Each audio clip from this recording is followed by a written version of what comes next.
I hope that the comments I'm about to make will not offend the questioner too much and some people around here. I think there is a fundamental misstatement of the issue in the question. We can no longer continue to make policy for ourselves, in our country, in our region, in our continent, on the basis of whatever support the Western world or France or the European Union can give us. It will not work. It has not worked, and it will not work. Our responsibility is to charter a path which is about how we can develop our nations ourselves.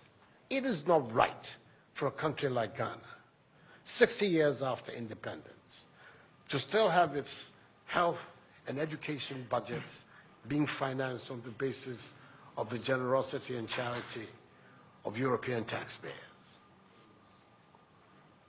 By now, we should be able to finance our basic needs ourselves. And if we are going to look at the next 60 years as a period of transition, a period whereby we can stand on our own feet, our perspective has not to be what the French taxpayer decides to do with whatever surpluses that they have in France. They're welcome. They're appreciated. Whatever interventions that the French taxpayer through their governments make to us are appreciated. We're not going to lick a gift horse in the mouth. But this continent, and with all that has happened, is still today the repository of at least 30% of the most important minerals of the world. It is a continent of vast, arable, and fertile lands. It has the youngest population of any of the continents in the world. So it has the energy and the dynamism. We've seen it. These young men who are showing so much resilience and ingenuity in crossing the Sahara, finding ways to go across with rickety boats across the Mediterranean to really, those energies, we want to have those energies working inside our countries. And we're going to have those energies working in our countries if we begin to build systems that tell the young people of our country that their hopes, their opportunity are right here with us. Migration and the movement of people is being presented in a manner which suggests that somehow it's a new phenomenon. There's nothing new about it.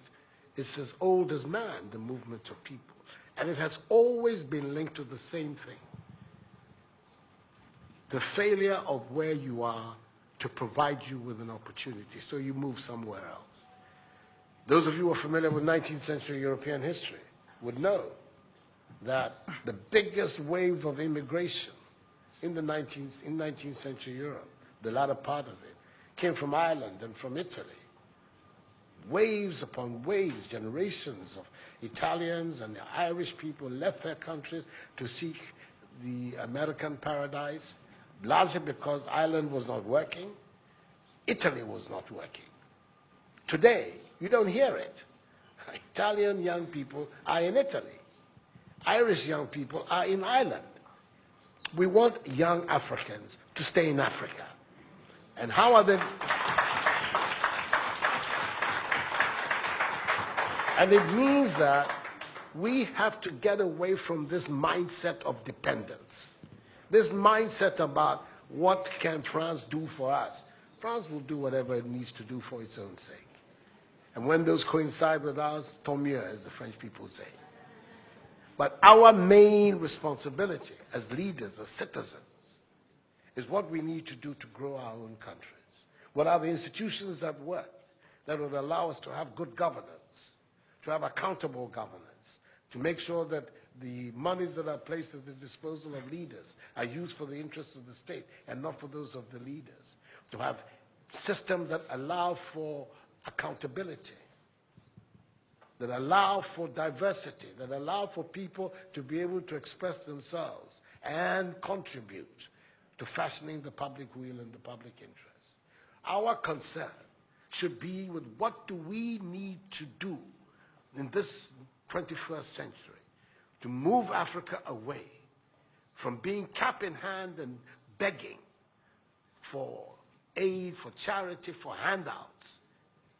The African continent, when you look at its resources, should be giving monies to other places. We have huge wealth on this continent, in our own country of Ghana. And we need to have a mindset that says, we can do it. Others have done it. We can also do it. And once we have that mindset, we will see it as a liberating factor for ourselves. We keep talking about how it was that Koreans, Malaysians, Singaporeans, who got their independence at the same time as us. We're told of that at the time of Ghanaian independence, per capita Ghanaian income was higher than that of Korea. Today, Korea is part of the first world. So is Malaysia. So is Singapore. What happened? Why did they make that transition? And 60 years after independence, we are where we are. Those are the matters that should concern all of us as Africans, as Ghanaians.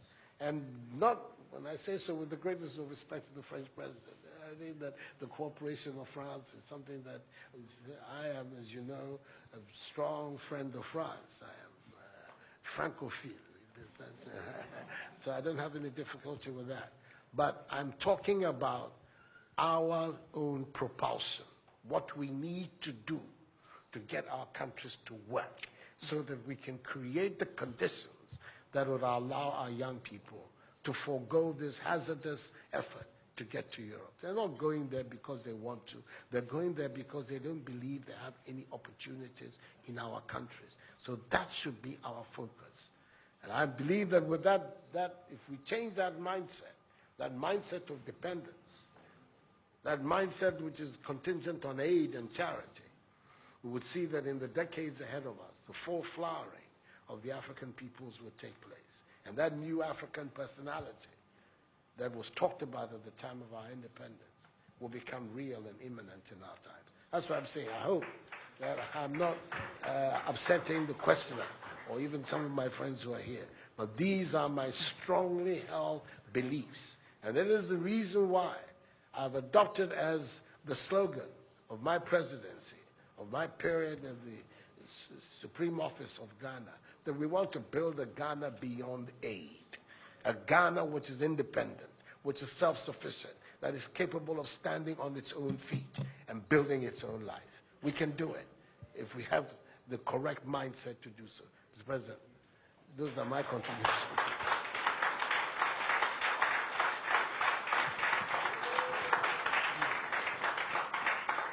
Si vous aviez besoin d'avoir la preuve qu'une nouvelle génération de leaders en Afrique croit dans une nouvelle histoire pour l'avenir et la jeunesse, vous venez de l'avoir. Pour ceux qui pensaient que ce n'était que les mots d'un président français parlant de l'Afrique. Il y a des leaders en Afrique qui veulent une nouvelle relation, qui veulent un avenir pour leur jeunesse dans leur pays, dans leur continent, qui le veulent parce que c'est ce qu'ils veulent écrire. Donc merci pour cela. So, no, we'll be here forever. We'll be here forever. He has a lot of ideas and a lot of very positive things to say. And as you can see, I have my own things to contribute as well. So, let's bring it to an end. We're going to, Mr. Macron left Abidjan after a hectic morning, has not had anything to eat. He at least has to have that side of Ghanaian hospitality. So we're going to be able to leave it for him to go and have some lunch. Thank you very much indeed. You signed a list.